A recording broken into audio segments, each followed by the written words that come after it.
越的这个东土耳其时代，现在已经都80年了，这国家没有独立。我们就先说的是我们要独立这个国家，还有这里生活的是伊斯兰教人，是伊斯兰教人，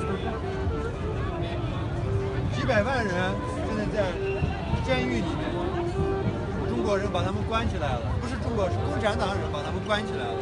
原因是什么呢？这里的人，这里生活的人，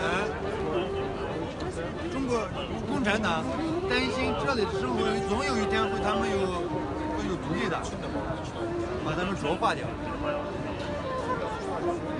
我们这里说的不是说的是汉族人，我们说的是共产党。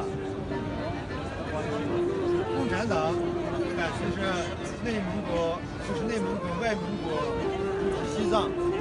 这个是西藏。啊，这是西藏，这是东土耳其时代。前这个是一个自己的国家，额外组织的一个国家，但是现在中国是侵略的国家，已经80年了。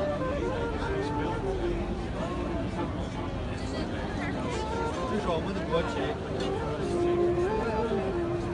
这个是一个教授，在北京大学是一个教授，也把他也关起来了。现在我们说的不是汉族人，说的是共产党。你看那个也